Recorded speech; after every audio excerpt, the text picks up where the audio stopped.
नमस्कार, मैं हूं अनीश कुमार सिंह और आप सभी देख रहे हैं इंडिया न्यूज़ लाइव।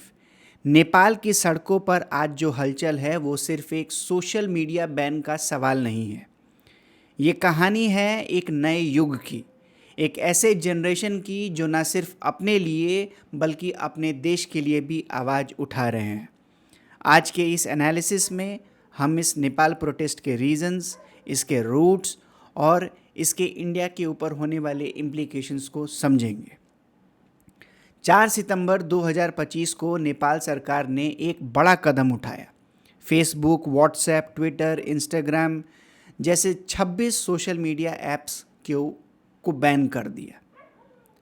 सरकार का कहना था कि इन कंपनीज ने नेपाल में ऑफिस ओपन करने से मना कर दिया और इन्हीं सोशल मीडिया ऐप्स के through fake news, hate speech और साइबर फ्रॉड फैल रहा था। लेकिन इस डिसीजन ने जेनजी यानी 15 से 25 साल के यंग नेपालीज को गुस्से में भर दिया है। 8 सितंबर को काठमांडू, पोखरा, विराटनगर जैसे शहरों में बड़े बड़े प्रोटेस्ट हुए। यूथ ने पार्लियामेंट की तरफ मार्च किया और स्लोगन्स लगाए, shut down corruption, not social media. Police ने जवाब दिया, टीयर गैस, रबर बुलेट्स और कहीं कहीं पे लाइव फायरिंग से। रिजल्ट 14 से 19 लोगों की मौत का खबर और 100 से ज़्यादा लोग घायल।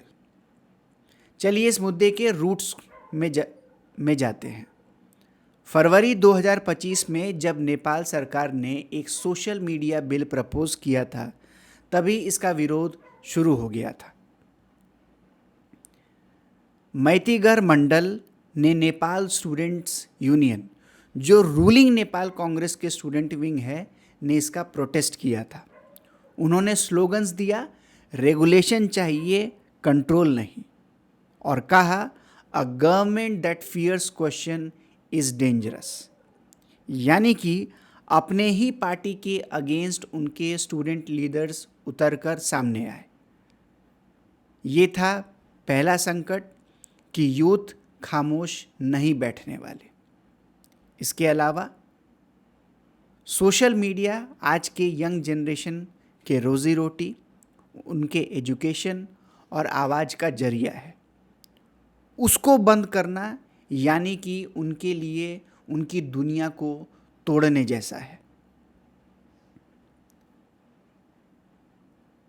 इस कारण से पॉलिटिकल पार्टीज पर यूथ का ट्रस्ट टूट गया है।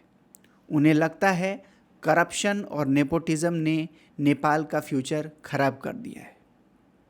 और इसी के साथ साथ ये प्रोटेस्ट एक सेंसरशिप के खिलाफ एक रिवोल्ट है। यूथ के लिए लड़ाई फ्रीडम ऑफ एक्सप्रेशन की है। अगर हम नेपाल के पॉलिटिक्स को समझें तो नेपाल का पॉलिटिक्स काफ़ी फ्रेगमेंटेड है। एक तरफ है केपी शर्मा ओली, दूसरी तरफ है शेर बहादुर देबा और तीसरी तरफ है प्रचानंद। यूथ का मानना है कि इन सभी पार्टीज ने मिलकर करप्शन को बढ़ावा दिया है। सोशल मीडिया पर निपो बेबी कैंपेनिंग भी चलता है, जिसमें बड़े लीडर्स के बच्चों को टारगेट किया गया, जैसे देवा के बेटों को प्रिविलेज का सिंबल माना गया। मतलब ये आंदोलन सिर्फ बैन के खिलाफ नहीं है, बल्कि पूरे पॉलिटिकल इलीट के खिलाफ एक चिंगारी बन चुका है। इसका इम्पैक्ट नेपाल में और नेपाल के बाहर यानी कि खासकर भारत पर भी हो सकता है। नेपाल के अंदर इसने डेमोक्रेसी और फ्रीडम को लेकर एक बड़ा डिबेट खड़ा कर दिया है। एमनेस्टी और ह्यूमन राइट्स ग्रुप ने भी वार्निंग दिया है कि एक्सेसिव फोर्स डेमोक्रेसी को कमजोर करेंगे। भारत पर भी इसके असर हो सकते हैं। सबसे पहला, बॉर्डर पर हमारे इम्पैक्ट। नेपाल के इस इंस्टेबिलिटी का सीधा असर बिहार, यूपी और सिक्किम के बॉर्डर एरियाज पर हो सकता है। इसके स्ट्रैटेजिक कंसर्न भी हैं। अगर नेपाल में डेमोक्रेसी कमज़ोर होता है तो चाइना का इन्फ्लुएंस वहाँ बढ़ जाएगा, जो भारत के लिए एक चिंता का विषय है। इसी के साथ साथ नेपाल के जेनजी के लिए ये लड़ाई भारत के युवा को भी इंस्पायर कर सकता है कि आज के जनरेशन अपनी आवाज़ दबने नहीं देंगे। तो इस पूरे अगर हम प्रोटेस्ट को अगर हम एनालाइज करते हैं, समझते हैं इसके रूट्स को कि कैसे ये एक सोशल मीडिया बिल के अगेंस्ट अराइज हुआ, कैसे इसके पीछे नेपाल में होने वाले करप्शन, नेपोटिज्म, फेवरॉइटिज्म के पीछे जो यूथ ने यानी कि जनरेशन जेड ने जो आवाज़ उठाया, उसे किस तरह से सोशल मीडिया ऐप्स के थ्रू बैन किया गया और उसके अगेंस्ट में जो रिवोल्ट हुआ, ये एक तरीके से हमें साफ स्पष्ट करता है कि नेपाल के जेनजी का ये प्रोटेस्ट अपने आप में जायज़ लगता है, लेकिन असल में ये करप्शन और अथॉरिटेरियन या अथॉरिटेरियनिज़म के खिलाफ एक जंग है।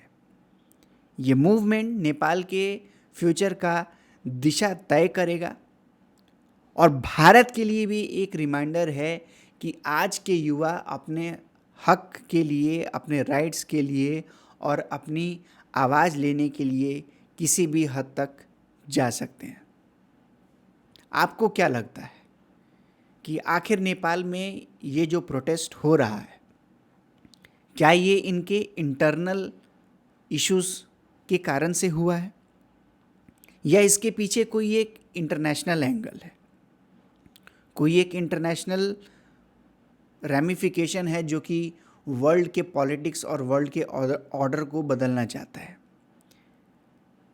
क्या जो रिसेंट में इंडिया के ऊपर टैरिफ वॉर लगे, जो ट्रेड के रेस्ट्रिक्शंस लगे, इंडिया ने अपना एक स्टैंड एससीओ के तरफ बढ़ाया, रशिया के साथ हाथ मिलाया, चाइना के तरफ अपने दोस्ती का हाथ मिलाया और कुछ ही दिनों के बाद में नेपाल, जिसके साथ हमारे एक ट्रेड रिलेशंस चलते हैं, वहाँ पर इतना बड़ा प्रोटेस्ट उभर के आ जाता है।